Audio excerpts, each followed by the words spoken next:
girl that it's just gonna be a one night stand. Like it's just so funny. Okay, He's like, that's the scene before that. I just have to ask you I this. love you, but I'm never gonna see you. Like, I just love it. I'm just so happy. When their older friend dives into the lake and pulls out bread, where'd the Where'd bread that come from? You don't want to Where's know, the Steven. bread? What? You No, do not want to no. know. Steven wants to know. He does want I to know. wanted, I was like, a bottle, maybe it's corked. I get it. The bread, and they're still excited that the bread from the muddy lake is ready for them. I was like, bleh. Yeah, but I guess.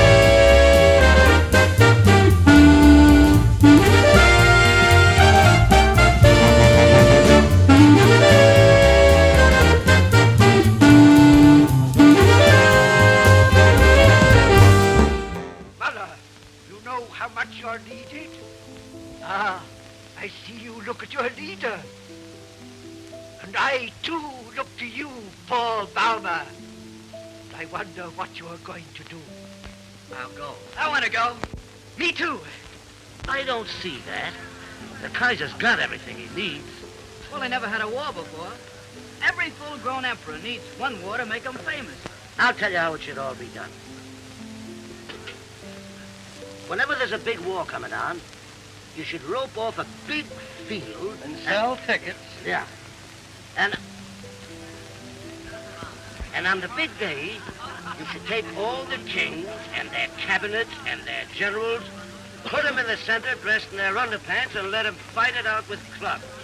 The best country wins.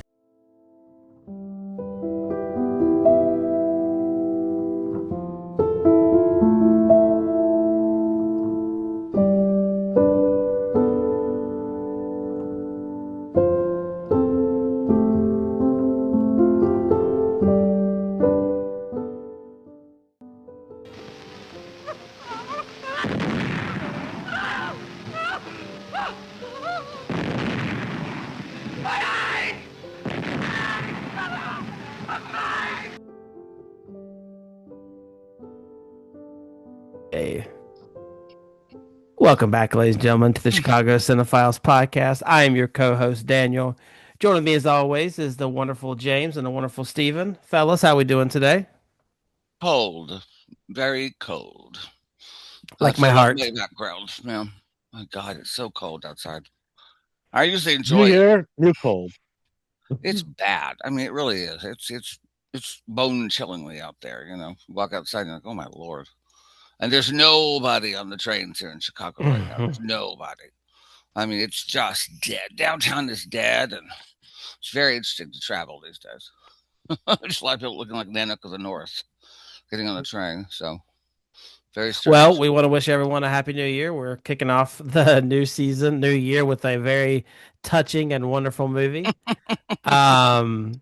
Very uplifting. For those of you that are new here, welcome. Those who are returning back, welcome back. This is the Chicago Cinephiles podcast. We're back on our trail of hitting the movies where they were Oscar winners, and this week we had the 1930 winner, All Quiet on the Western Front. What we do is we kind of talk about a little brief summary of it, kind of go over some major points, and at the end we decide should it have won or not. If not, we kind of give our opinion. So it's not really a spoiler. I mean, some of the stuff may be spoilers, so hang it. But if it's this is definitely a podcast meant to watch after you've watched the movie. So please do consider that. But with that being said, let's go ahead and hop right into it. So, as I mentioned, we are doing All Quiet on the Western Front.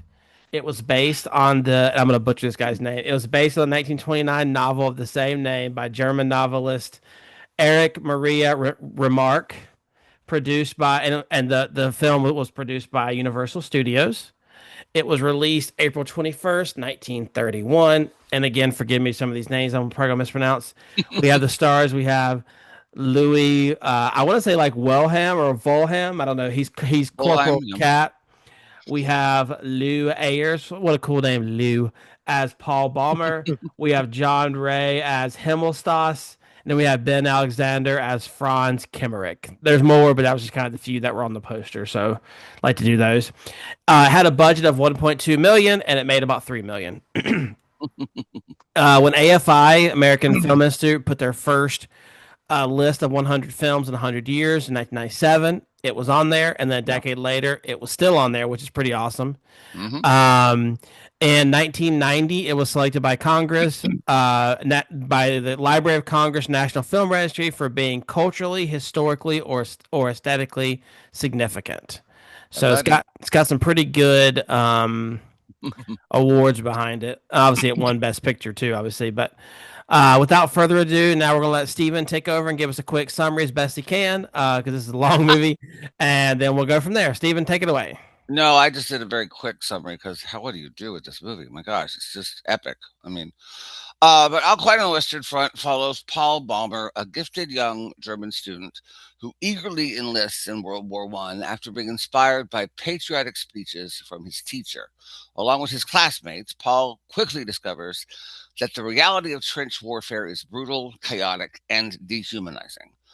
The young men endure constant shelling, crippling hunger and fear, and the loss of not only their close friends, but also their youth and innocence. As the war drags on, the idealism that brought Paul to the war is completely stripped away, replaced by numbness and despair. When he briefly returns home on leave, he feels alienated from civilians who still glorify the war. When Paul returns to the front, the senseless killing continues, proving that the true victims of war are the young lives destroyed by conflict. Ta-da! Fantastic. Thank you, Steven. Happy New Year, everybody. So, yeah. I mean, if you want to do a little bit of positive, we can say we're not in the trenches at least. I mean, Although the L train can get that way sometimes, but the Green Line on certain nights. Right. Trust me. Alrighty. So now what we do is we hop into some questions. Those of you that are new, we'll hop into some kind of go over just some questions. Going to talk about what happened during that year as well, because that may have influenced why it won. Surprisingly, there wasn't a lot going on this year. Only had a few things, so we should have some good fun facts for everybody. So in February, Pluto was discovered, and I still think it's a planet. I don't care what you say. Yeah, please, it's a planet. Right? It's a like planet. I will always don't call it a care planet. scientifically. It's You're not going to mess up. What is it? Interplanet Janet, the song from Schoolhouse Rock, with not having Pluto. Come on, screw up the whole song. Give me a lyric. In May, Clint Eastwood was born. That kind of shows you how crazy, like old he is in this movie. Like, He's never opened his eyes since. Not yeah. Maybe that's why, because when it came out, the lights from the surgery was so bright, he was like, don't hit me again. I'll kill you. Man, I day punk. In July, just the preliminary work began on the Hoover Dam. Also in July, just because this is relevant, because in 2026 the USA is hosting the World Cup. The first World Cup tournament actually began, so it's kind of interesting that it's tied to that. Hey, wait, the US had the first World Cup? Or no, we have it now, like this year. Oh, okay. I thought the first World Cup was here. And I was like, wow. No, I was just saying, like, in honor of the first World Cup. All right, and that's really it. It was a lot of like random. Wow, like, that was great. It was a lot of like, it was a lot of like random stuff. You know what I mean? Depression time. Yeah, wow. Yeah, basically. But all right. Well, without further ado, let's hop into some fun facts as much as we can. So, fellas, take it away. What do you got, Mr. James? What do you have? I have a longer one. Oh. But if you would like me to start it with, go back. You know. Okay, so 1930s. I know this movie is about World War One, but the Nazis. Nazis. So when this movie was being shown in Germany, so a bunch of well, we'll say, I guess, Nazi rabble rousers. Hitler can't say that word. Storm. Well, Steven. Well, whatever. Well, they stormed the screening in the 1930s and threw stink bombs, threatened the theaters, all of that fun stuff to kind of disrupt it. The first night went off the hitch, but the second night, and then it kept going until basically the Weimar Republic kind of capitulated to the demands of the brown shirts and would then, force banned it. So it was 6 days of protests, torchless parades, marching. It was quite a bit, and then there were chants that weren't very politically correct or nice. Mhm. And so yeah, it did kind of escalate, and they did eventually ban it. Now, the German um, guy who ran the Universal Studios, who Mhm. was German, who was from Germany, did a 1,000 word telegram. He paid for that for the German press. I am amazed that all quiet on the Western Front should be threatened with hostility and misunderstanding in a country that benefits most from it. Because this does kind of humanize the German side of this movie. Mhm. Spoiler alert. He regarded this film has done more establishing goodwill towards the German people than any factor since the armistice. So, like, the owner of Universal Studio was offended that it was so anti-scene in Germany. But Yeah. um, I fun can facts understand about it. that. I can see that because although it humanizes the Germans, we're talking about isolationism. In America, no one wanted we're not going to want to enter this war. If you show this movie, I can sort of see what they're saying. Is that it's going to give a very bad light to entering a war. I mean, we're a decade away from World War II, but still, I can sort of see what they're saying. And not the Germans, but other countries that didn't want to have this movie show. Oh no, I It's get very it. anti-war, It's very very anti-war, anti-war, and it because it gives the shows the other truth. side a humanized Hmm. side of it. Like, It reminds me of what Harvey Firestein said about this famous director of of West Side Story who directed oh, it's a musical. Someone said in Harvey's book he comes off very badly, and Harvey said that's because I knew him. I mean, this is war. This is what it's like. So you could say it depicts it in a very no. This is war. This is people blowing up people. The thing that the fun fact that really struck me because I was struck by the scene. I don't know if you all saw this or it hits you at all, but one of the many where they're sort of the people are coming, the French are approaching them and they're sort of mowing them down with the machine guns. There's a guy who is grabbing the barbed wire, and a Hmm. grenade hits him. And when the smoke clears, there are the hands holding the grenade, holding the barbed wire still there. Mm. While the body hangs, and it was so disturbing to me. Well, that scene was described to the director by an extra who was who was in World War One. He had seen that happen. Wow. He'd seen a French soldier going to attack and then in that position and hanging onto barbed wire like that. So that was in his memory from the war. And I thought for 1930, wow, did they oh, really Hays Code, recreate that? baby. I mean, it just you can say a lot about this film, and there's a lot of, well, I'll be a monkey's uncle and all that kind of stuff. But some of those shots were just gruesome.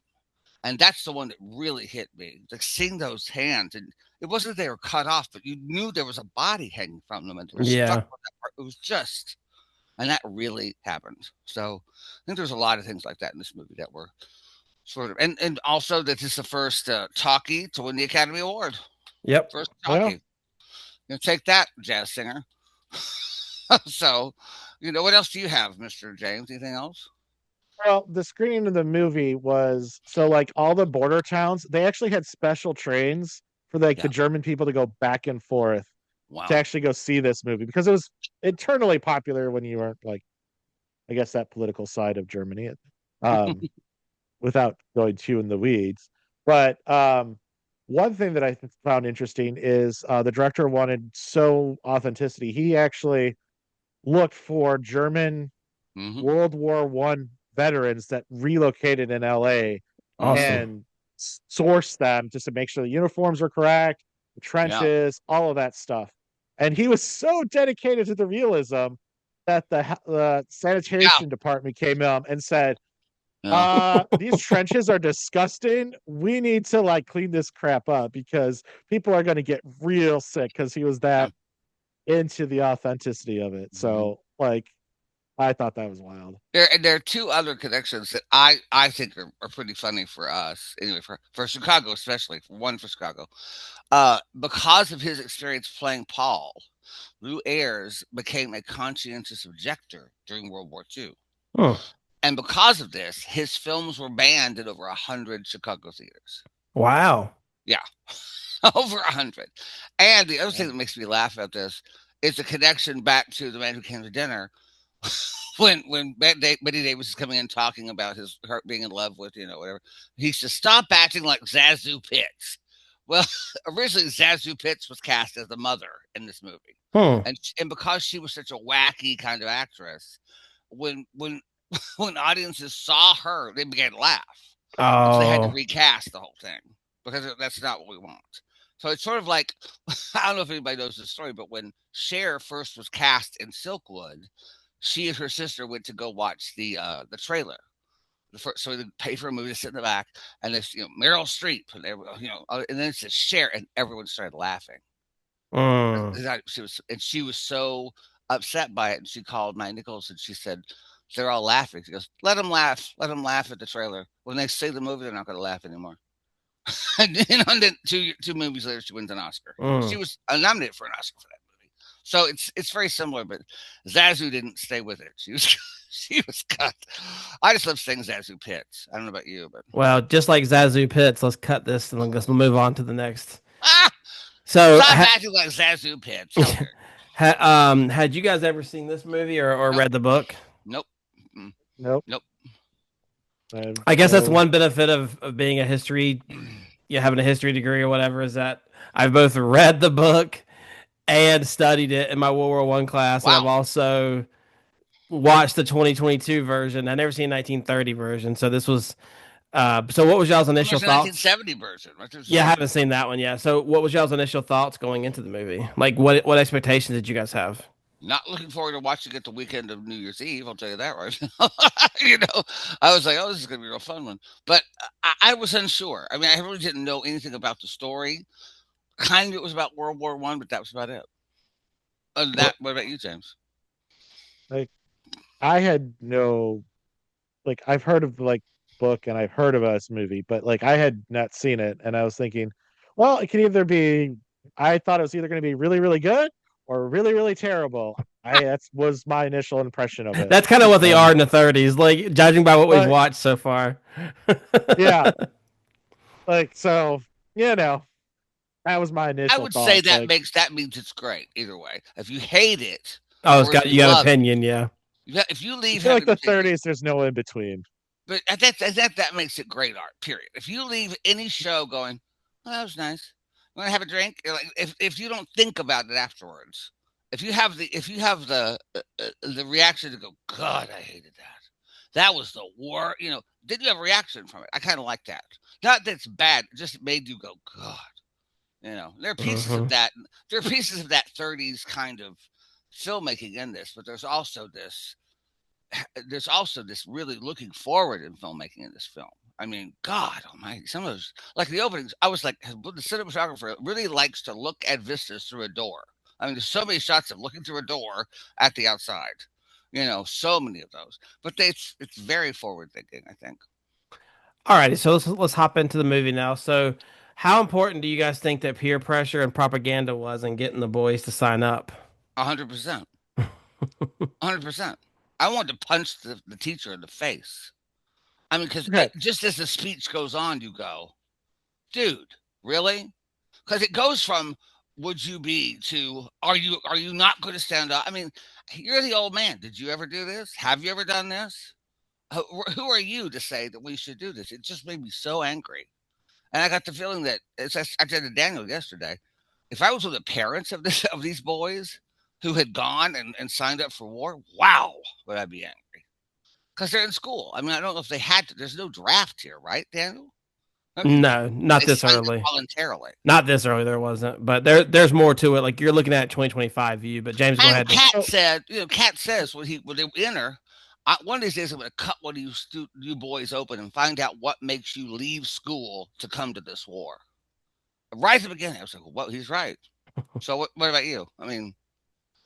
So, I'm sure Daniel probably knows way more about World War I than I do, but this was a transitional war. So, back in the day, they all thought they were going to be home before Christmas. Like they did not think this was going to be this long and tracted war that would last years and kill millions upon millions of men.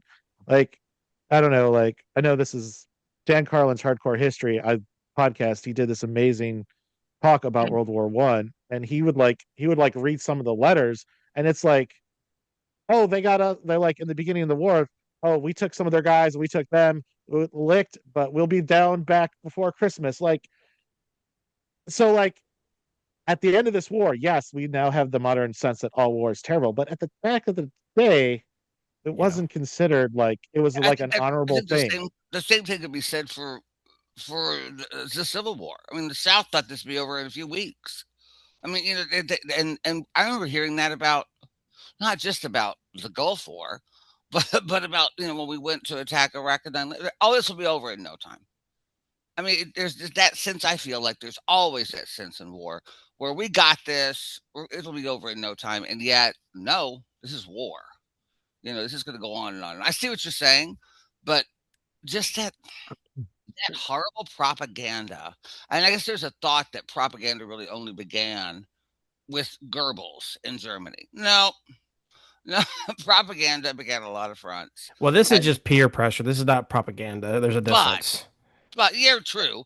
But it's so maddening. It really upset me to go, wow. Well, I'll share a little bit of just historical context. Is like James said, this was a trend. Like if you look, so to answer your question, the teacher probably was in the Franco-Prussian Wars Yeah. or the Bismarck War, like similar to that probably. So he probably was in War A to begin with. However, it was a very honorable, if you can use that word, war in the sense of they didn't dig in trenches and try to get an inch, like, oh, we made it 7 feet today, congrats. There was so I don't fault him for his patriotism because, like you said, one, he thought it was going to be over. Two, his experience of the war was great. And it was early enough to where they hadn't had like reports come back that it was terrible. Like James said, the letters were basically saying like, and part of that was probably because they were silenced by the government too. Obviously, the letters. So I think he blind. Now, do I think he peer pressured him too much? Yes. At the end of the day, you should make your own decision. But I mean, I think that he probably thought he was doing what's best for his country because Then I you go out mean, there. I mean, that's to me, well, it's just but so. he couldn't though, But Stephen. Like, he couldn't. Yeah, that's right. So but shut he your already mouth. did though. That's what I'm saying. He probably already fought in the war, and so he thought it was the same kind of war. It wasn't called World War One then. But here's Like the thing. they didn't know it was a war, going to be a world war. Like it was I not just called don't World think War any One. human being should force or should encourage any other human, even if you've been through it, you think it's noble. I mean, my grandfather didn't say to my father, "You should go to Vietnam. It's a horrible thing. People are dying. People your age are dying, coming back in body bags. Go ahead." No, he had survived World War II and still said you shouldn't be doing this.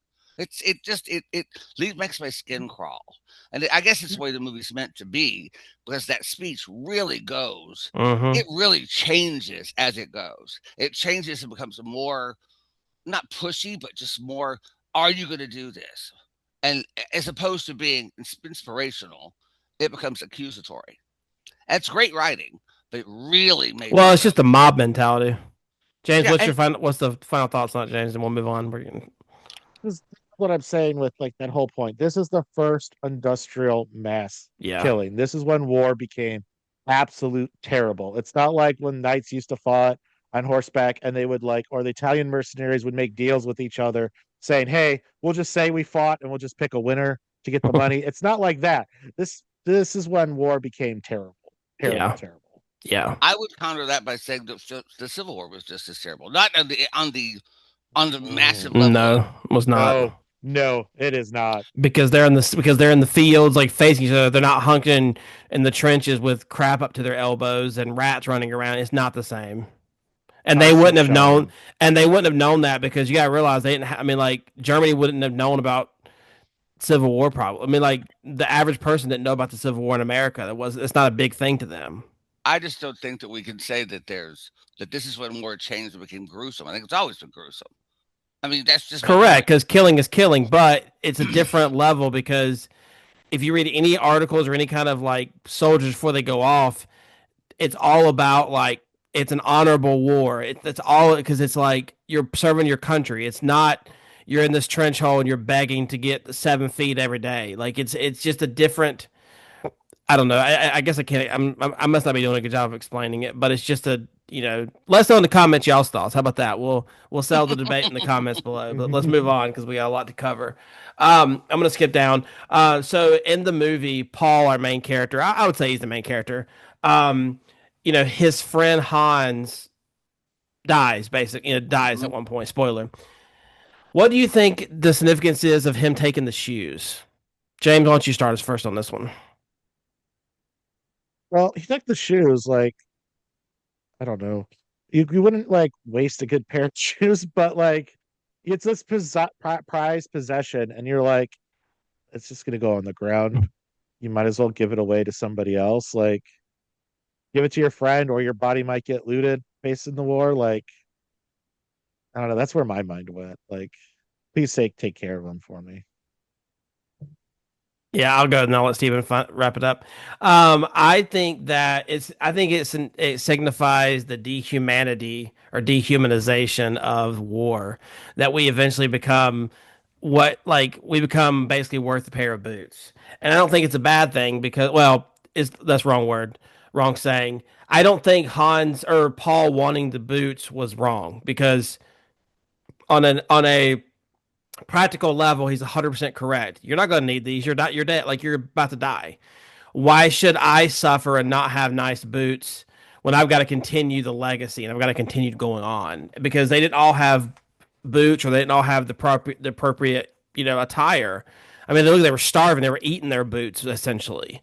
And so I think it just shows what war can do to people when it dehumanizes you to the point of what you can offer someone after you die for your possessions. But I don't blame Paul. I guess my thing is I don't have a problem with Paul doing this. Steven, I think you had a different opinion on this. I had a very different position about this because when I watched it, I actually wrote notes as I was watching this, and I'll say what I wrote. Yeah, please. If you're not going to use these boots, oh my God. I just went, are you kidding me? Your friend just realized he's got his leg cut off, and you're asking for his boots? I mean, I understand your point from it. It was like, that's disgusting. I understand his place, and when he sort of talks to Paul afterwards and goes, look, I'm just trying to, I need this. I get Yeah, it. yeah. And Hans is a nice person to give them to him afterwards. But that ask made me go, wow.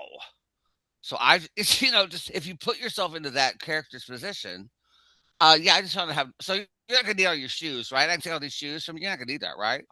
It just made me go, wow.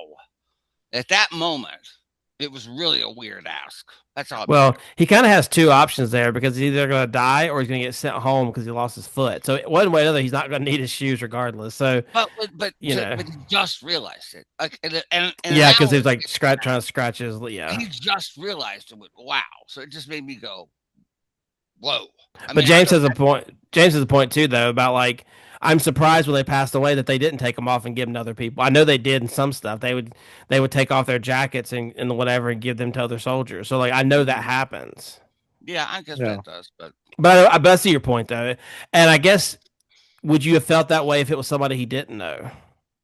What do you mean? What do you mean? Like if it was like a random soldier that was about to die that was going to die in the trenches. Is it just because his friend? Is that and just the lack of humanity? So that's just to me. It was just a shocking. I don't know. It was, you just found out you're blind. You're not going to need these sunglasses, right? I mean, it was just like, what? What are you saying? Are you that inhuman right now? It just Stevie Wonder would like to speak with you, Steven. You know what I mean? Like that's, Well, I guess that's the point. But it made me go, wow. Wow. Because Boots. I'll tell you this right now. I like both of you. I think you're great guys. Ask me for my boot after I find out my leg is gone. You're not going to get it. You're not going to get it. And I'll burn them. It'll be in my butt. No, she'll kick us out, and then we'll get it. No.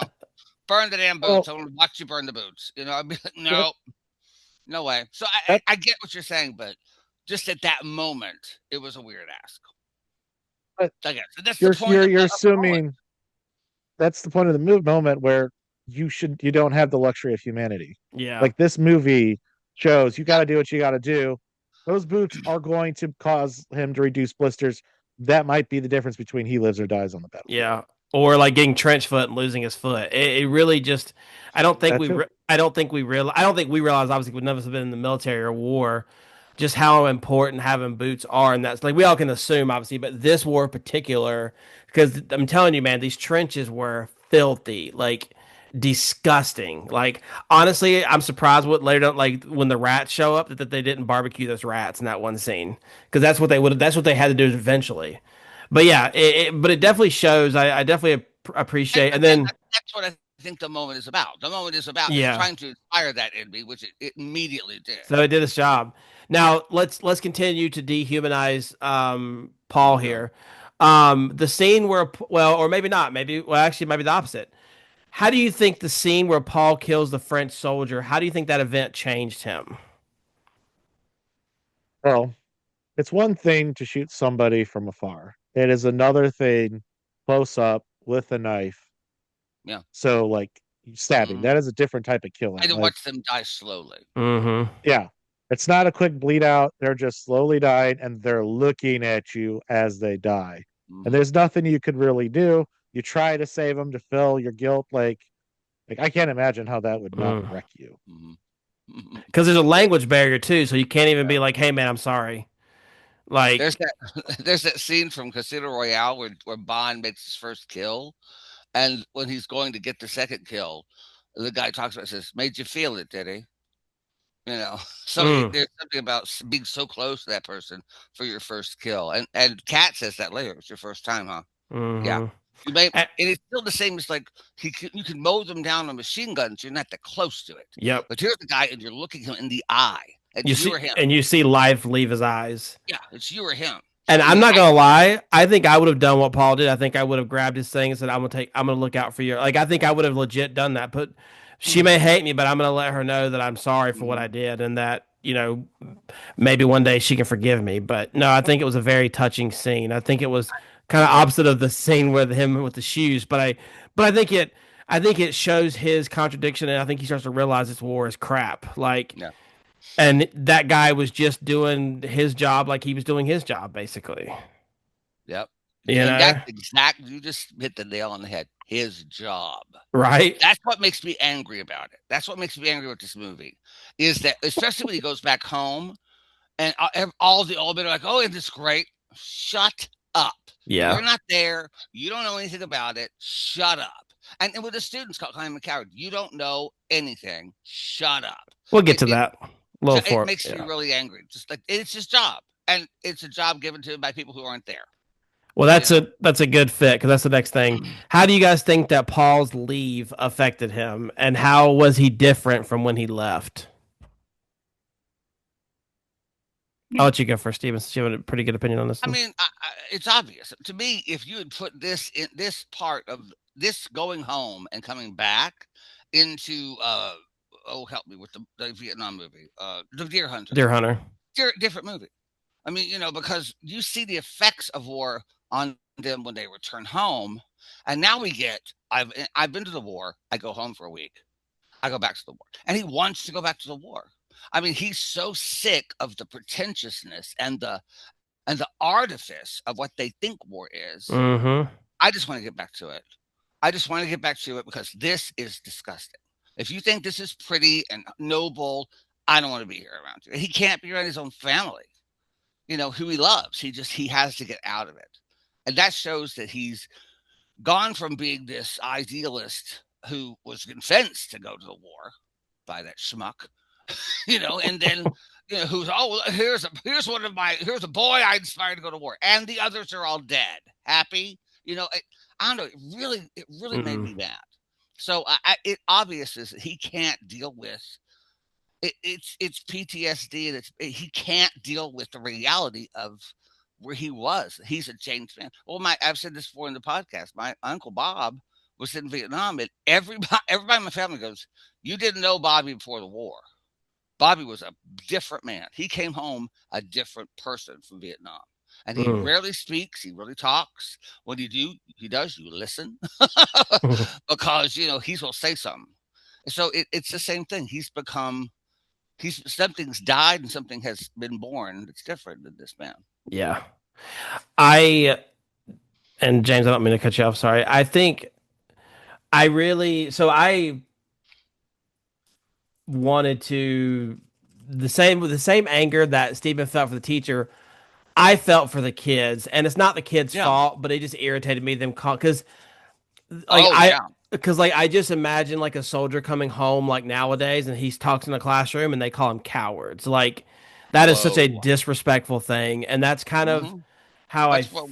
but they don't know either though. They're blind to it.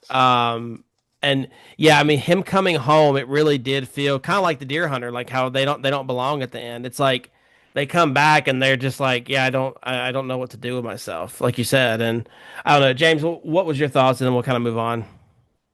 Well, so when he came back, like Colin, but when he was in the war, like when they were talking about where they didn't learn anything in school, they didn't like how to clean a rifle, how to do Mm-hmm. all that stuff. Like, what is learning about the useless stuff for the education? So it's like the education system didn't set him up for how terrible it is. So Hmm. I think it's, I think the leave just, he probably felt partially guilty being on getting all this food, all this stuff. So he probably wanted to get back because he could help his buddies. Like, I don't know. It's a tough film. I It kind of makes you wonder, like, which at the end of the movie, which was his home, the home where all his buddies are, or his actual home. And he I'll, comes back, and none of his buddies are already gone. that's what I'm saying. Like, so Like, it's oh like my god. he's left with the one guy, which we'll get into in the last segment. Yeah, But Dorothy goes back to Oz, and the Tin Man, the Cowardly Lion, and they're all dead. I'm like, oh great, I'll go although I will give a little credit, another cyclone. it is kind of funny that like he basically tells the lady, the French girl, that it's just gonna be a one night stand. Like it's just so funny. Okay, He's like, that's the scene before that. I just have to ask I you, love you, but I'm never gonna see you. Like, I just love it. I'm just so happy. when their older friend dives into the lake and pulls out bread, where'd the Where'd bread that come from? you don't What want you to know, Steven. what? You No, do not want to no. know. Steven wants to know. He does want to know. I was like, a bottle, maybe it's corked. I get it. The bread, and they're still excited that the bread from the muddy lake is ready for them. I was like, bleh. Yeah, but I guess it's better than eating your boots. Now I know it was the I women, guess obviously, no, but you know. my God, I was like, That's where funny. I forgot is about that scene. bread? That's so funny. Hey, I got bread. It came out of the water. Where the what the hell? And the You French girl's like, "Yay, you baguette!" I mean, what the you've hell? never heard of a loaf-fish? Those, And I those are in never. the.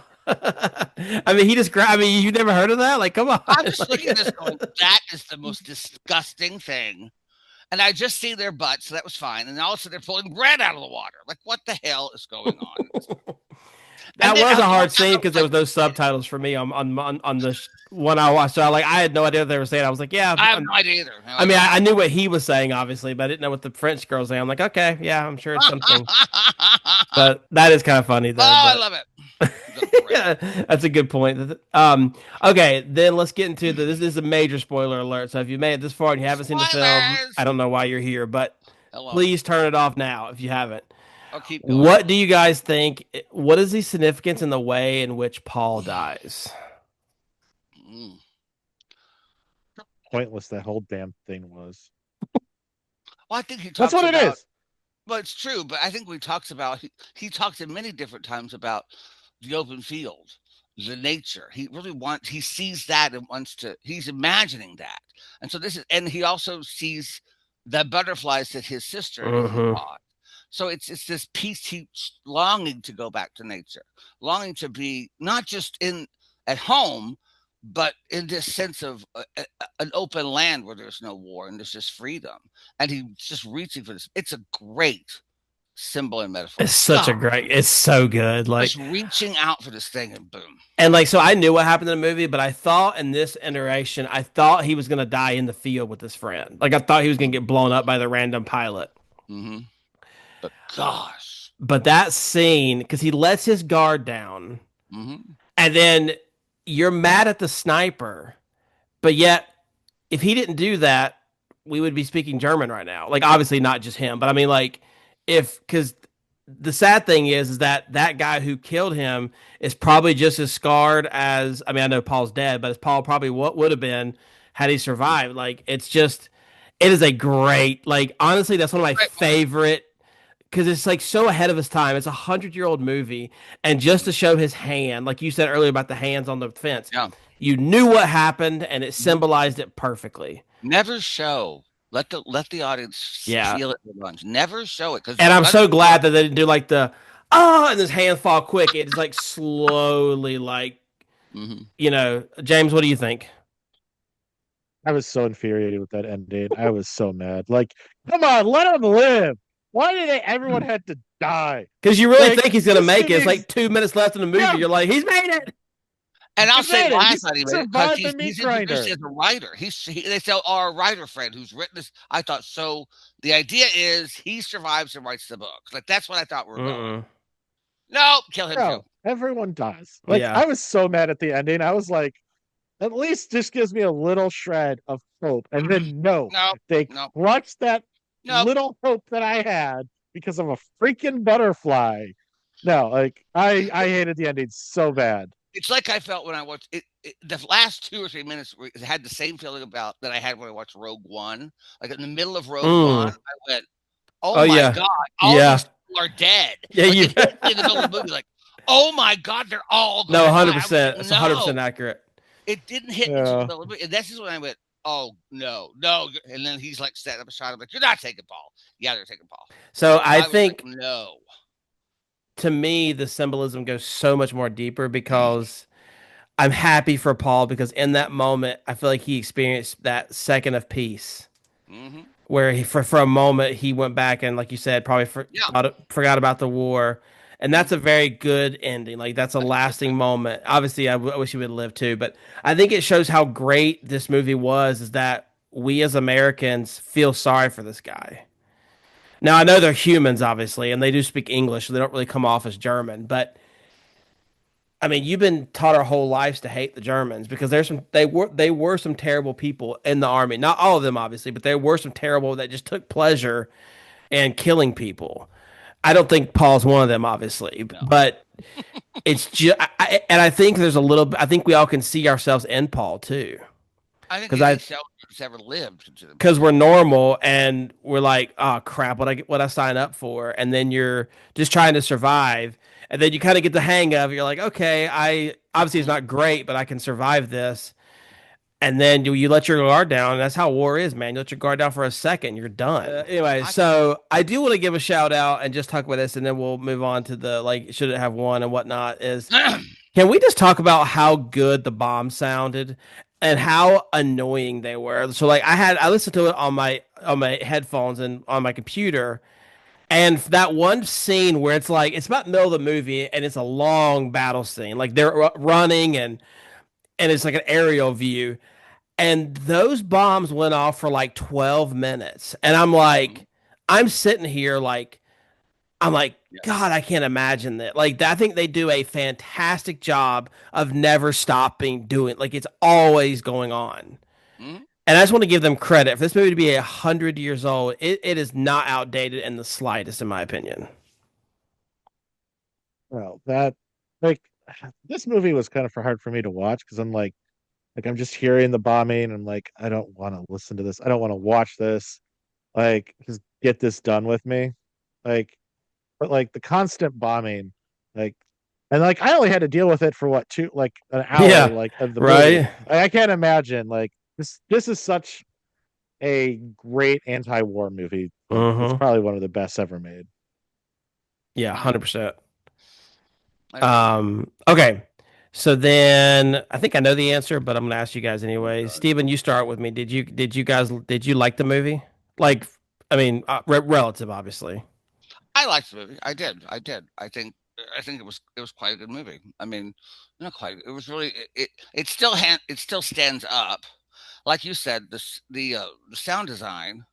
We're talking mono sound is outstanding because there's Mm-hmm. so many different sounds coming at you constantly, and eh, there's different kinds of bombs going through the air, and you get that sense that this is why they went. I got to get out of here. I can't stay here. I mean, it's that Yeah. sense that I don't know if any of you have ever had like a fear put into you because of experience, but I have, and that's what this was. They weren't claustrophobic before the war, but now they're stuck in this little place. These bombs, they don't know when it's going to blow them up, and that's when the crack. I mean, that kind of sound design really brought that forth, and the epic scope of, like you're saying, when they're pulling back with those tracking shots, and they go on, and there's no cuts. That kind of choreography takes days. Yeah, I can't fathom that. And that's I mean, that's just okay, you're here and you from here, and then this guy here, and I mean, those tracking shots with people and knives and this and that's crazy. Yeah. And it goes on, it doesn't stop. There's no cuts. Boom, we're moving through. I mean, that takes a lot of time and a lot of skill with a 100%. lot of people. So yeah. James, what about you? Did you like this movie? I like this movie a lot, mainly how uncomfortable it made me. But like, it's one of the very few movies like that's done it. Like, it's such a great movie, and I cannot highly recommend it enough. If you are pro-war, watch this movie. It'll change your mind. Even if you're not, it's just a good movie to watch. Like I know me and James have seen the 2022 version. I don't think Steven has, but no. James, which one do you like better?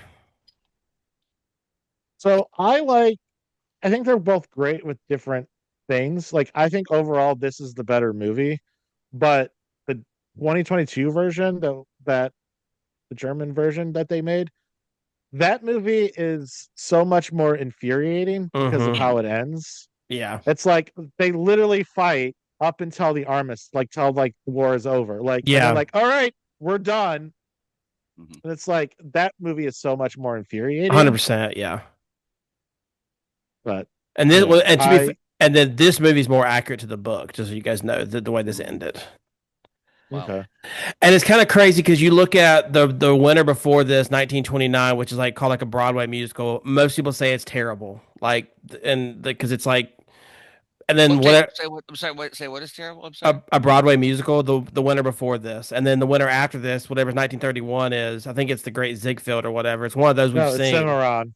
It's Cimarron. It's like it's sandwiched in between two of the worst like rated Oscar movies, and it's like, I think it's because it's the source material. I think it's real, obviously, but yeah. James, you like Broadway Melody. Or Broadway Melody, sorry. Yeah. First Academy Awards I can forgive because they didn't have their crap together. Second one they nailed. Third Academy Awards. What were you thinking? No, this is the third one. This is the third. Fourth or whatever. Yeah, Wings so won the first time, which I think it deserves it. Wings,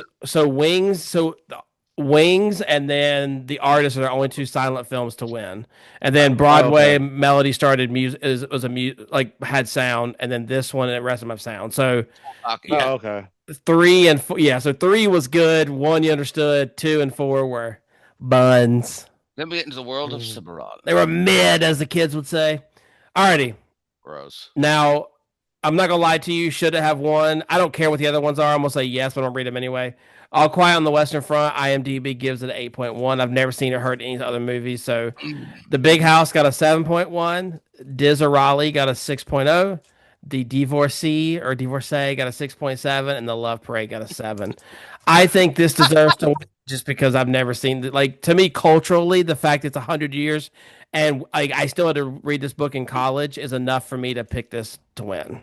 Don't those three of those titles sound like they could be like ABC, like reality shows? The Big House, The Love Parade, and The Divorcee. Still new. It just kills me. That's funny. The Love Parade, don't miss the Love Parade Thursdays at 10. Like all this stuff. Tune in with 12 hot young singles. Take on the Love Parade. A couple of milfs and 12 8-year-old boys. Here we go. The Divorcee. It's what you always wanted. The Miracle on 34th Street meets Love Island. Bam! We have a movie. Oh my God! That would be a hilarious mashup. We're gonna pitch it to TLC. We got it. Snooki and All Quiet on the Western Front. All right, I think you guys can agree this. You guys agree this should have won? Oh, yes. Come on. What are you gonna do? Come on. Okay. Here comes James. Give me the obscure movie. I agree. Okay, yes, it's obscure. I'm gonna mute him. Why? I'm gonna mute him. No, okay, Soup to Nuts. Okay, it was by. Listen to me. Let me justify my answer. I've heard about it, so I can. By Rupert Goldberg, the Three Stooges were in there. Yeah, all of it. It was a great film. Now, should it have won the Oscar? No, but it should have been. It should have been. It's like nominated versus the other ones. Come on, Steven. It's like vaudeville transition. Soup to Nuts. God Almighty. Have you seen that one? It's a great film. Its title is Soup to Nuts, so I'm yes, done. And it is an amazing film. I'm not saying it's Steven, isn't that your autobiography about film. you? It was one of the things you pay for on my OnlyFans. The Soup to Nuts. It's great. It's fun. But made a movie and like all of the crazy sets. Forget about the title. It's a great film. And the three Stooges public domain. It's either this or Flubber. You know what I'm saying? Like Soup to Nuts. Come on, seriously. Watch it, Steven. It will change your mind. All right. Well, everybody, we're so sorry. We're so sorry. Sorry for the rant. So now we're gonna pick our next movie. The good news is we only had like two 1930s films. So let's go ahead and pick the next one for the 30s. Another 30s. I hope I can't wait till we get to Gone with the Wind. I'm looking forward to that. Let's go. We only have two. We have three left. We have Gone with the Wind. We have It Happened One Night, and then there's one more. Great movie. Oh, there's one more. Yeah. So like, I'll be happy with those two. Anyway, let me share. I'll dress like Belle Watlet if we get Gone with the Wind. It's the other one. Is there enough fabric for that? You are such a. I'm gonna use the word, and you'll be mad for that one too. Can you guys see? My gosh! Here we go. I love Miss Kitty Pat though. Oh, Yankees in Atlanta. Next week we are watching. Oh dear God. The Departed, 2006. Great. Great. I have seen this movie. James, have you seen it? Oh yeah. I think I watched. I'm looking forward to this. I'm done. I cannot wait to see Steven's take on it. This is the most manliest man movie of all. I love it. And it's such a good twist. Anyway, it's a great film. I'll say this. I loved what's that? Gladiator? Gladiator? No, the one that he did with some, I always wanted to be in the mob, that movie, Who? The same filmmaker. Oh, I don't know. Goodfellas? Goodfellas. I love Goodfellas. Yeah. But The Departed, I was like, oh, here we go. We're going to have some words. There's no musical number anywhere. There's no musical number, not one. We're going to have some words. Not one ballad. Not one I Want song. Not one. They don't have to because the theme song is Dropkick Murphy, Ship Up to Boston. What more can you ask for? Yeah, and with that, ladies and gentlemen, thank you so much for tuning into the first episode of 2026. If you made it this far, please do consider giving us a like, comment, share. We do appreciate that. Our goal this year, we're going to try to do some different things. We're going to talk about that down the road. But for now, please give us a like and join us as we jump forward 90-something years to the 2006 The Departed. Until next time, I will depart you. This is the Chicago Cinephiles. Kill me now.